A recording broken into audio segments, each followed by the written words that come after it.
everyone, welcome back to the Mind of an Interior Designer podcast. I just want to say a huge thank you to everyone who has listened and watched us so far, and if you haven't already, please do make sure you are subscribed. So today I am joined by an amazing interior designer and overnight TikTok sensation, Rebecca Taylor. I've never been called a sensation before. I was like, that's a bit of a mouthful, but it had to be said. Oh, thank you. No, thank you for having me. It is an honour. So let everyone know at home who doesn't already know you. Tell us a bit about yourself. So I own the brand by Rebecca Taylor, which is a interior design studio. So basically we do a lot of affordable but remote interior design services. So we started during lockdown. It's kind of just snowballed from there, really. So yeah. How did you get into it? So how did you start your journey into interior design? So basically, I worked for a bank and absolutely hated it. And I was like, I'm quite like a creative person. I was like, I need to do something with it kind of thing. So I did a diploma on the side of my job just to sort of see how I found it. And I absolutely loved it. That was with the National Design Academy. And then from there, I just started sort of posting my work as a bit of a hobby, really. It wasn't... Yeah, it's a bit of fun kind of thing. Yeah, it wasn't with, like, the intention of, like, being a designer or anything like that. Like, that wasn't even, like, a possibility at the start, really. And then, yeah, just, like, after about, like, a year or two, I got people, like, coming to me, like, oh, can you help me with my space? And it's literally just gone from there. So, really lucky, yeah. So how long ago did you work in the bank and how long have you been doing this for?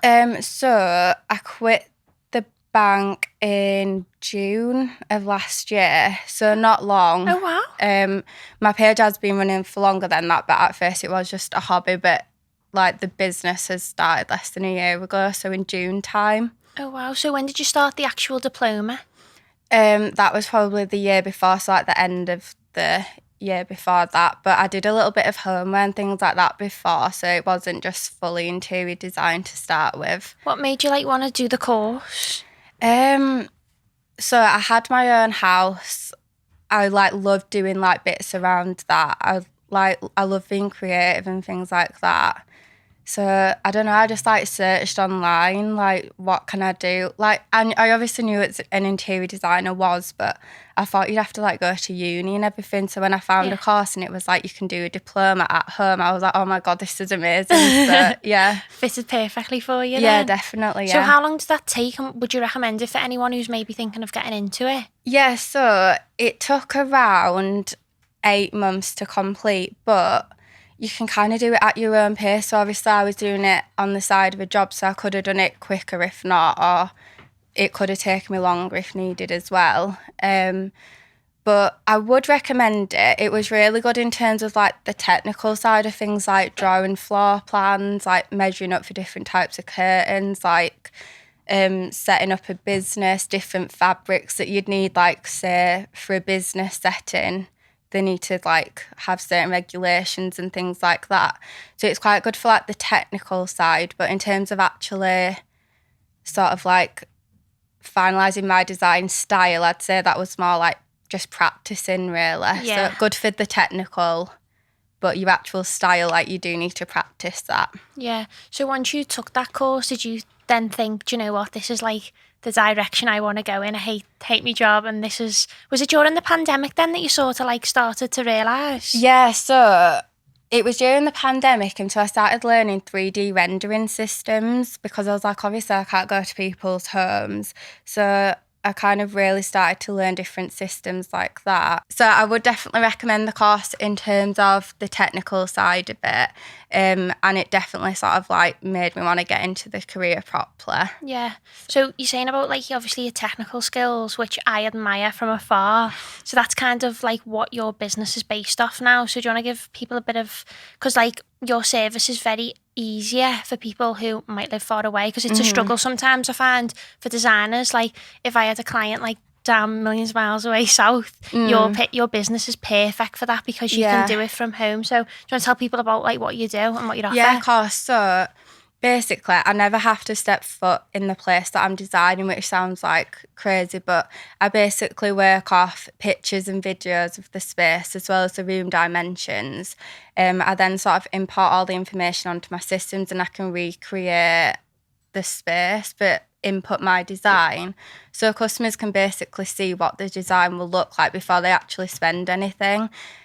So once they've sort of said, yeah, I love the design, I can then send them a full shopping list of where to get everything and then they can like put the design together. So yeah, it's really good. I mean, recently we've got customers from like Canada, from America, like it's amazing, which wouldn't really be possible if it wasn't for like that remote side of things. So yeah, it's really, really good. I feel like that might have evolved from the actual pandemic though, because I feel like people thought everything had to be so hands-on, and then you got Zoom and things like that. So do you actually speak to a client through Zoom as well? Or yeah, so I take their lead really in how they'd like want the process to be. So the process literally is just what that customer prefers. So some customers prefer WhatsApp, some prefer Zoom, some I've never actually spoken to, they just prefer to text. Other people like to be on the phone every day. Like it completely depends. I just take their lead at what they feel most comfortable with, really.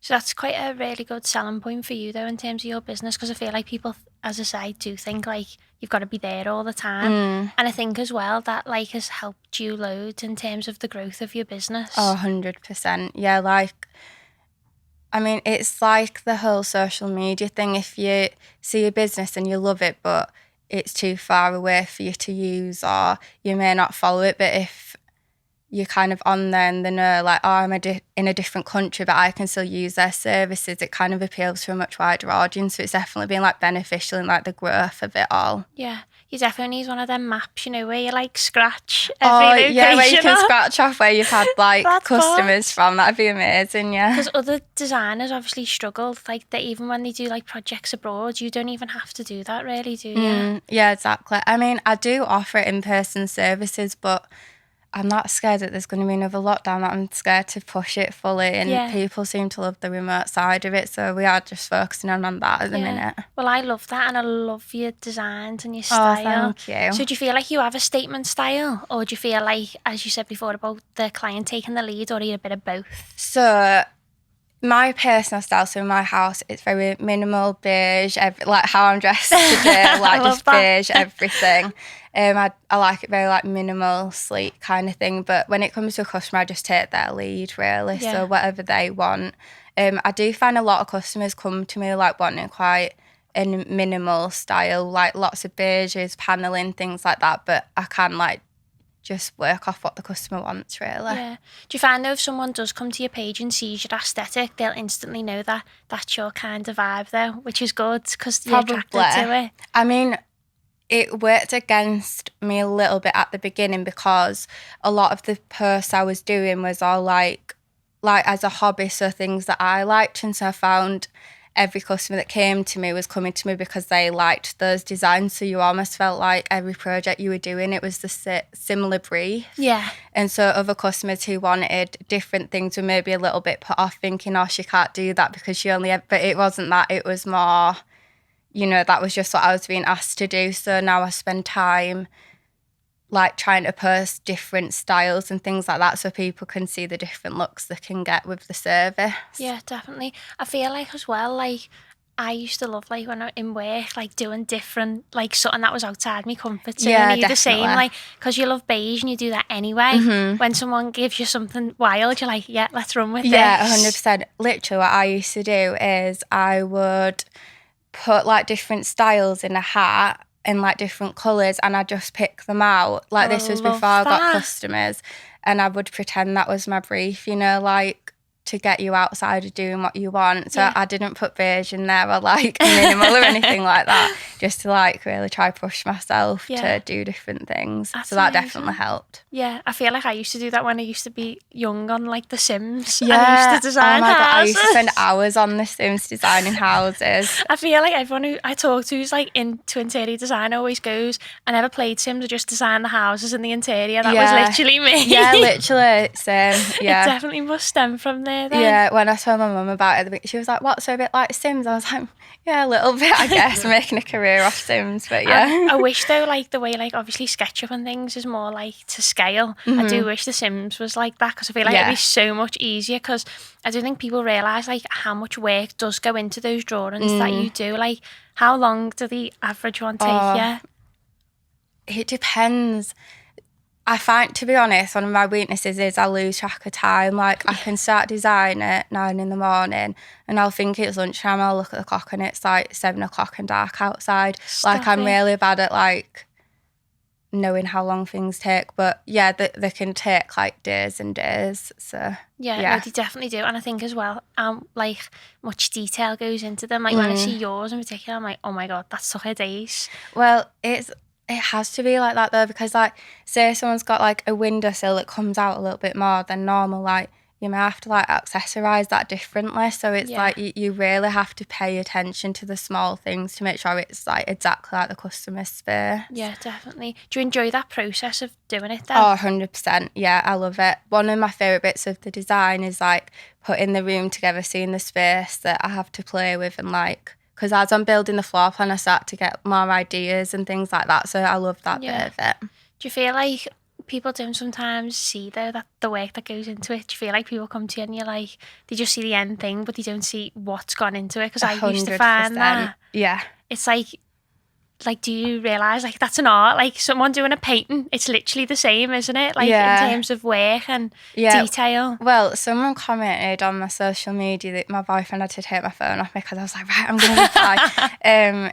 It was like, oh, I've never really understood the career, just putting things in a room. And I thought, I don't work 12-hour days just putting things in a room. But my boyfriend was like, you're not replying to that. So I was like, okay, I'm just going to be classy, ignore it. But yeah, there's definitely, like, it's quite a popular opinion that, like, it's not, like, you're literally just putting a surf in a room. Yeah. But yeah, it's harder than it looks. No, it actually is. Like, I feel like the stigma of that needs to be broken, because I feel like people go, oh, you just put a couch in a room, and it's like, but like people come to us because they don't have a clue. Yeah, like, exactly. I mean, if it was that easy, no one would come to us because they'd already love the houses. And do you know what I mean? That the fact that there's customers in the market means that there is a need for it. So. Exactly. Oh, I don't know. I didn't flip.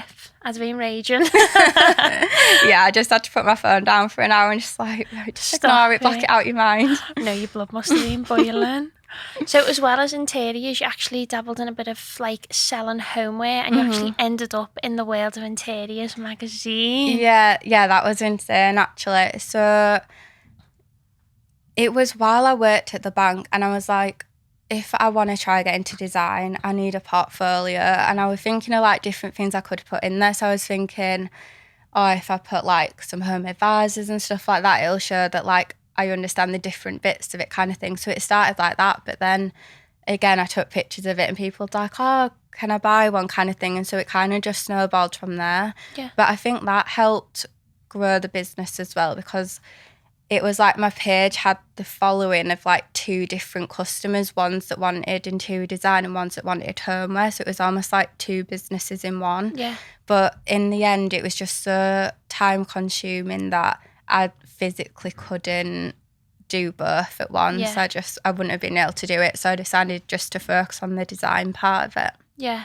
Was it difficult doing the actual homeware, and why did you find that you enjoyed the interiors more?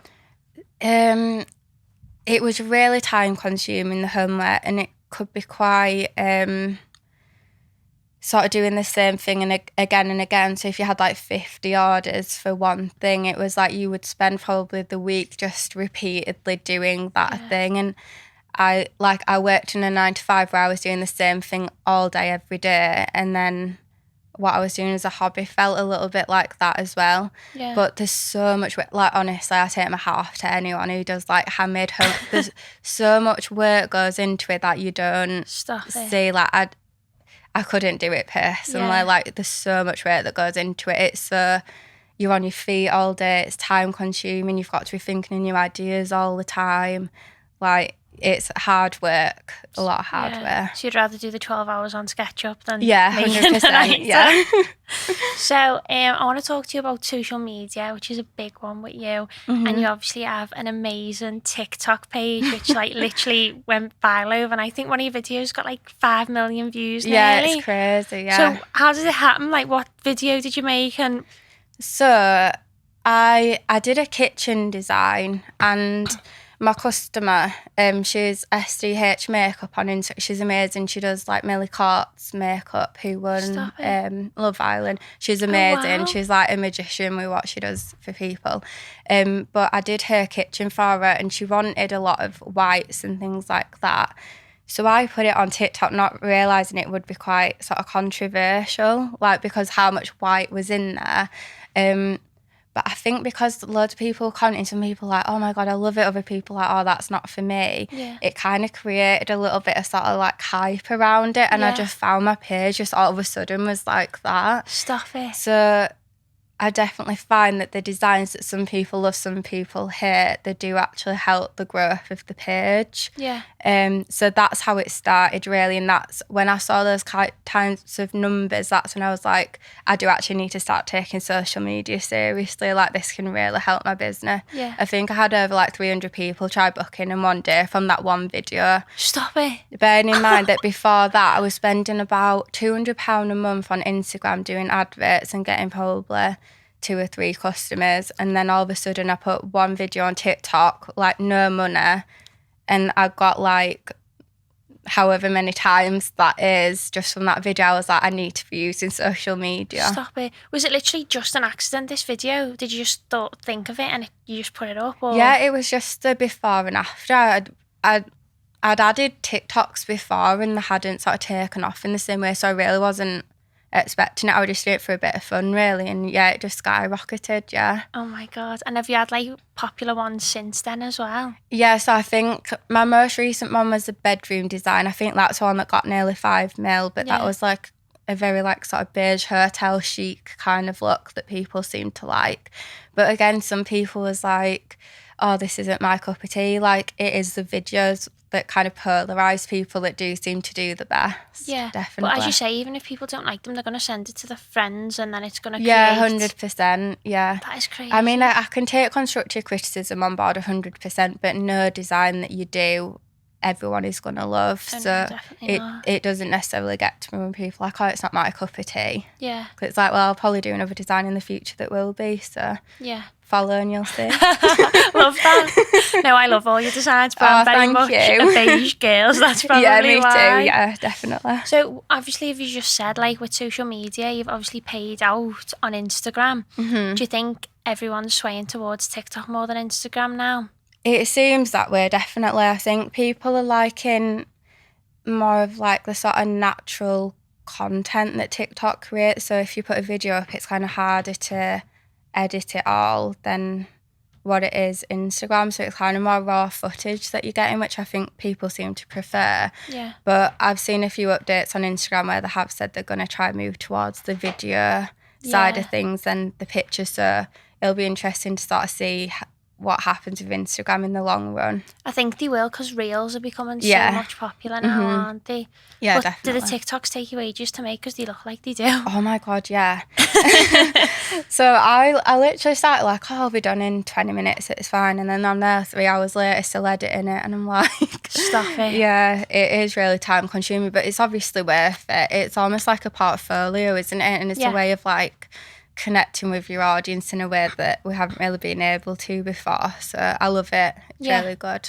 I feel like as well, like what you're saying about portfolio, I feel like now no one has like a website portfolio. Like, I don't think people go out their way to look at someone's website now. I feel like your website is your social media, which is free, so yeah, exactly. It's good. Yeah, I think at the moment, the way like the world's become, everything needs to be as easy as possible. Like if a customer goes on your page, they need to see straight away what it is you can do, what your designs are. They don't want to be clicking through a website to like try to find out little bits of information. It all just needs to be there. So I find TikTok really good for that. Yeah. And just find as well, like I know on your page, like as you say, you've spread it out really well. Like when they come to your page, you've got like how to, like what you do, basically. Would you suggest that to anyone, like to always do that? Like setting out your socials, how would you recommend them doing? Yeah, so maybe get a social media manager. No, I'm joking. So I like to, like you say, like do different bits of content. So I like to do like behind the scenes, like video transformations, DIYs. I'm filming a few DIYs at the moment, like days in the life. So if you've got a few of each video, you can kind of see what people prefer by looking at the numbers, and then you just know to make more of them. Yeah. I saw something recently where it was like, use your TikTok for 30 days, post as much as you can, all the ideas that that come to your mind. By the end of the 30 days, you will literally have like personalised figures for what videos of yours do well, and then like the top 5 or 10 of them, just keep making them and it'll help your page grow. Oh, really? So I think that's a really good idea for like people that are just starting. Yeah. Oh my God, I need to do that. I've only got I didn't use it when everyone was starting it, during like the pandemic. I didn't understand it. I was like, how are people finding this entertaining? But now I'm addicted to it. I've only got 300 followers, but I can see why it's so popular now. And I wish I wouldn't have been as closed off, because I feel because I love Instagram, I feel like that's my first port of call. I struggle to go over to something else. It's hard, isn't it? Yeah, I mean, I've never been a big user of Instagram, really. Like my social media, personally, I don't ever use. I think the last time I uploaded to my personal Instagram was about 3 years ago. I don't use it. And so when I saw TikTok, I didn't feel loyal to a certain platform in that way. So I was like, oh yeah, I'll just try that. Yeah. But I definitely was just a consumer at first, through lockdown, watching everyone do the dance videos. Yeah. Every day I was on TikTok, but not making anything at first. So but now you've utilised it. Yeah. I feel like you're right though. I feel like at first it was a bit of a dance platform. Yeah, definitely. Where people were just doing challenges, but now people are just using it to advantage of business. Yeah, 100%. Yeah, I follow loads of small businesses on TikTok, and it's so interesting seeing the behind the scenes and stuff. Exactly, it's good to see what other people are doing, because I think a lot as well, when someone posts a photo of the end result, you forget there's actually a process behind the pottery videos, you'll see a really pretty vase, and then they'll do all the behind the scenes of how, and I'm like, oh my God, that's amazing. I love it. I could watch them for hours. Oh my God, I need to get on this, because I feel I'd fully enjoy that. I feel I'm on commission for TikTok at the minute. So have you definitely scrapped the Instagram? No, I've not scrapped it, but I definitely put more time into TikTok, definitely. Yeah. But I find it's hard. I feel like the audience on Instagram is different. You can message them, you can almost build a bit more of a personal relationship with them. So I think I use the platforms for different things, if that makes sense. I find if anyone wants to DM me and get personalised advice, either career advice or about the space, they'll do it on Instagram. Yeah. So I wouldn't say I prefer either. I like both for different reasons, but marketing-wise, I use TikTok. Yeah. I feel I don't know, TikTok for me is an audience, a younger audience, as where Instagram's an older audience. And I've found it quite difficult to differentiate the two at some point, because I feel TikTok want a bit of humour as well, don't they? Oh, I'm not funny on TikTok, honest. No, you are. You did that as a little spice. Oh my God, that was so embarrassing. No, that was boss. I love that. I went to the hairdressers the week after, and they was like, oh my God, you came up on, and I was like, oh my God, don't let it be the little bit of spice video. And the next time I saw my friends who were all doing that, I was like, that is so embarrassing. No, it's not. That was literally my favourite video. It was amazing. It was very out of my comfort zone. I was like, typical that is the one that gets the most popular, and I'm like that. No, I love it. You need to do more like that. I love stuff like that. You'll see on my TikTok that I gradually appear less and less and less as time goes on. It. No, you shouldn't, because they say, don't they, putting your face out there as part of the business really helps the business. Yeah, definitely. You shouldn't hide behind your talent. No. Yeah, definitely. So do people come onto your social media, as you've just said as well, for advice on careers and things like that? Oh, 100%. I get messages every single day about how do I start, which I feel quite honoured, to be honest, because it's like these people that obviously think I'm getting something right to ask me for the advice, even though in my head I feel like I don't know what I'm doing either. Behave. But yeah, it's quite like a nice feeling to be able to like help people get into the industry. Yeah.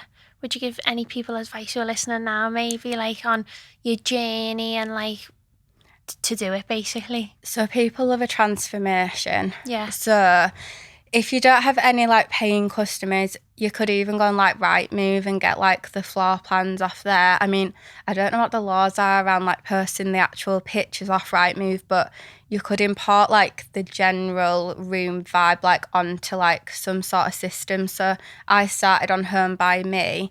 So and then you could put your design in there, and so you don't actually need a customer to be able to like show your work, and then from there you can gradually start to get people coming to you. But I had a girl message me the other day who was like, oh, how have you got like the sort of recognition from your work? Like I've been posting, I've not had any customers yet.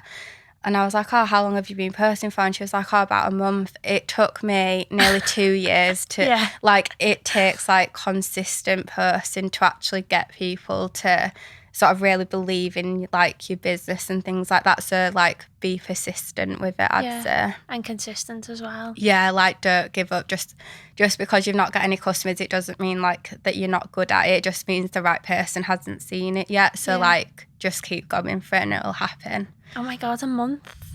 Yeah, no, I was like, if people got customers after a month, wow. We'd all be doing it, wouldn't we, if it was a month? Yeah, it takes a lot longer than that normally. Yeah, definitely. I've had my page for nearly 5 years, but I was like you, like it always starts off as just like a bit of a hobby and enjoyable. But you feel like as time goes on, not that the enjoyment's took out of it, but I find it more difficult now because I feel like with having a constant aesthetic and like wanting to make sure it looks good. Yeah. It's not that it's not enjoyable, but less, I don't know what the word I'm looking for. But I know what you mean. I can't remember what it was the other day. It might have been on Stephen Bartlett's podcast. Oh, I love his podcast. Yeah, it's amazing, isn't it? And he was talking about a study where it was like, if you have a hobby and then someone pays you to do the hobby, your enjoyment literally goes like that. It's just like human instinct that if you feel like you have to do something, it does naturally become a little bit less enjoyable. Yeah. Which I don't really know how you would combat that really. Yeah. It's a hard thing, isn't it? If like your hobby turns into a career, but yeah, it is difficult. I feel like as you start, like probably when you take the jump, it is hard. Like say for example, you left the bank and then you sort of, it's the initial pressure, I feel like, knowing that you're sort of in control of that now. Like when you've got a job, that is a hobby and it's fun, and anything you make from that's a bonus because you've got your security. But when you decide, this is what I'm going to do now, I'm taking that jump, it's the pressure of your hobby and your fun being like, no, this needs to make money, doesn't it? 100%. It's like, if you do a bit of a bad design one week, if it's a hobby, it's like, oh, it's fine, I just work post it. Whereas if it's a paying customer, you're like, oh my God. And like that's when you might be staying up till like 3 a.m. to like try and get it right. And then I do know what you mean. It can feel difficult sometimes, but I just feel so lucky to be in the field because no day is the same. Yeah. So it's very difficult to get like bored of it because it is so different all the time. So it's really good. Have you ever had any difficult customers? I'm scared they'll be watching. I've had people that... Or you said no to, so they will never listen to this. Yeah, true. So I've had people who kind of don't understand how much work goes into it and they try and batter the prices down. Yes. I've had that a lot. Bearing in mind we're already very, very affordable. So like the prices we kind of offer, there's not much wiggle room in making them any cheaper. And I think sometimes it's hard if someone has no idea of what they actually want. So I've had a recent inquiry where I think she changed the brief about 15 times and I think she was getting stressed and I was like, I don't fully know what you want in, and it's hard sometimes. I think just hop on a Zoom call, just like have a conversation so you really like understand it. But that can be the only difficulty, especially when you're remote as well and you're not with someone who's like, right, I like that and that, and you're like reading an email and you're sometimes like, I'm not fully sure Yeah. what, but yeah, it is hard. But 99.9% of people are absolutely lovely. Yeah. Do you find as well, like, I seen a thing on Instagram once and it was like, what you're paying for is people's experience as well as the time. Like, I think it was like, someone said about like getting your nails done, and some people like charge £10, but some charge £50 for like a set, but you're paying for, they've had like 10 years experience in the industry, they know what they're doing. Do you feel like people undervalue that? Because I certainly do, especially with renders and things like that. People don't realise, no, this actually is probably going to take me about a week, literally sitting at the computer. Yeah, definitely. I mean, that's why I try and do some of the behind the scenes, because I want people to like understand the process a little bit more, and like how much work actually goes into it. Like, even at home recently, I redid our living room and it took ages. And I think people that are doing it at their own houses, they understand how much work goes into it. But when you're behind a computer and you've got all the technology involved, as well as being creative, finding the right piece of the furniture, working to your customers' brief and budget, it can be like so technical. But yeah, I'm definitely trying to shine a bit more of a light on that, on like my pages, about how much work goes into it. Yeah, I think people do need to see it. It's so underrated though, isn't it? Yeah, definitely. Yeah. So have you got any exciting projects coming up anytime soon? So I'm actually doing Scarlett Moffat's. Shut up. Yeah, so that was from TikTok actually, that she found us, so that was amazing. How did that happen then? So I was just on Instagram and then I just went onto my request and there was a blue tick. I was like, oh my God, who's this? And it was Scarlett. I was like, oh, like, I love her anyway, like she's amazing. And she's got such a beautiful house already. I was like, I'm scared to do anything with it in case it like goes downhill. That would be me. Yeah, but the brief that she did, it was like completely up my street, like kind of modern farmhouse type of vibe, and her like personality is like perfect for the brand as well. So yeah, like I was absolutely buzzing when I saw that. I was trying to act so cool, like responding like, yeah, how many rooms do you want? In my head I was like, oh my God, yes. Stop it. That would literally be me, like proper trying to be professional, but like I'd be like, oh my God, mum. Yeah, exactly. Yeah, it's amazing. But it is cool, like getting like the sort of recognition. Like a year ago, working for the bank, not even thinking design would be a career, and now kind of like doing it for well-known people. It is really exciting. That's crazy. So it's literally been since June, hasn't it? You haven't even been doing it a year, have you? Yeah, it is absolutely crazy. I think it's like I need to pinch myself sometimes because I'm like, I've got my own business, like what's going on? But yeah, it's so good. I definitely like the pace it's going at. Yeah, I know you're doing so well. Oh, thank you. So you're doing that well that you're actually hiring. I mean, I don't know when this podcast goes live whether you'll have someone by then, but at the moment you're hiring, aren't you? Yeah, we are, yeah. So we're taking applications at the moment for some more designers to come on board.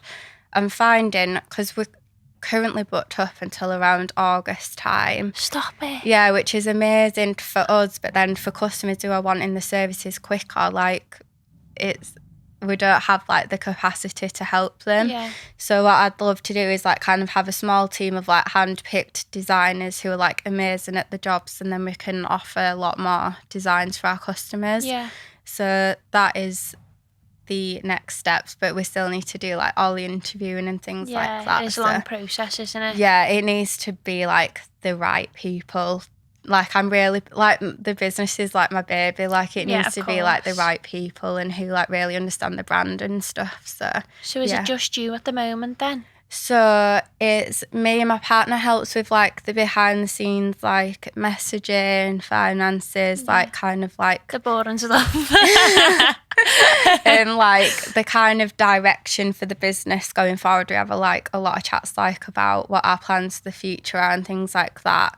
And then I've got another designer called Phoebe who kind of does it like as work experience, but she's amazing. Yeah. And I've kind of been teaching her like the systems, things like that, like kind of teaching her from scratch, but she's absolutely amazing. So we're hoping she can come on board properly in the future as well. Oh, amazing. So how many people are you after? What do you see the business being, like big? So I don't ever want it to be really big because I really want it to focus on quality, and I feel like the more employees you have, it may be harder to, I mean, I may be wrong. I've never like owned a massive business before to know that, but I'd presume that the more employees you have, it's maybe slightly harder to kind of know everything that's going on and keep on top of all the projects and things like that. So I think I'd like it to be like a design studio with like a small team of designers going forward.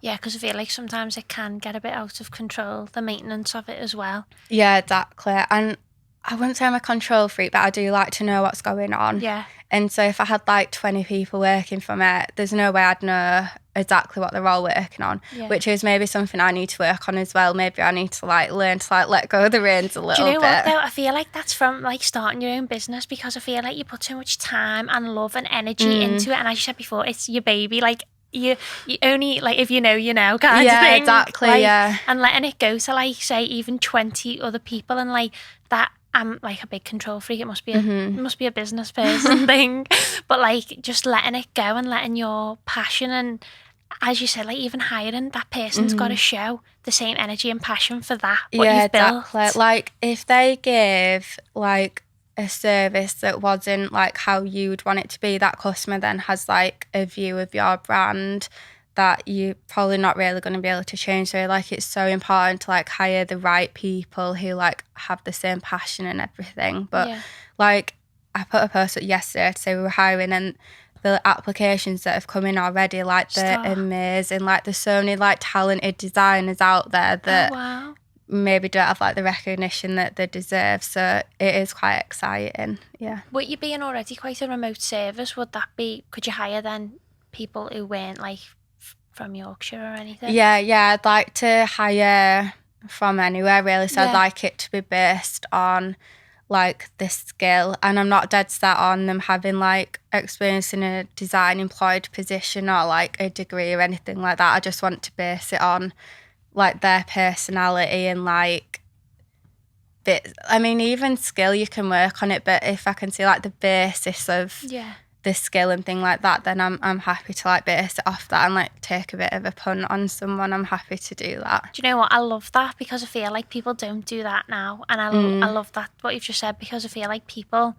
presume, oh, you've got to have this degree, and they don't see you for what you actually can offer. Yeah, exactly. So that's good. My qualification was a diploma and a lot of self-teaching, so I feel like I'd be then a bit of a hypocrite to be like, right, I'm only going to hire people that have 10 years in the field with like a degree. Like it's just not going to be like that. I want to hire like similar like minded people. So. I know I find that big interior firms, like I've looked at jobs in the past and it's been like, you need all these qualifications and you need like 15 years experience for a company. And I'm like, I've just come out of uni. Where am I getting 15 years from? It's like you need experience to be able to get experience, and it's just like a never-ending cycle. So it's really difficult to get into. Oh, amazing. So apart from obviously hiring, having a waiting list and things like that, what does the future hold for your business? Oh God, I don't know. I really don't know. I mean, I try and not have like a strict plan in mind, because I find like business throws curveballs in all the time anyway. So I'd like to be quite sort of like lenient in where I see it going, but I would like a small team of designers to all work together. Maybe do a few more in-person projects. I'd quite like to do that. I'd like to get further into the US market, I think. But yeah, it's all exciting stuff really. But yeah, there's no like strict plan per se. Yeah, the US market, to be fair, is like very much your style, and I love home interiors in America as well. Oh, they're amazing, yeah. And if I can like fly out to America a few times to do some in-person projects, then win-win, No, well, that all sounds amazing. Yeah, thank you. So I wish you all the best of luck with that. Yeah, thank you. So at the end of the podcast, we have a little bit of a segment. Okay. So I ask our guests 2 questions. So it is, what is your holy show and guilty pleasure? So holy show is like something which like you can't bear about design, or even about like anything you do, like 3D modelling or anything. Right. And then a guilty pleasure, which is something that you shouldn't like, but you absolutely love, which you shouldn't as a designer. Okay. Oh, that's really hard.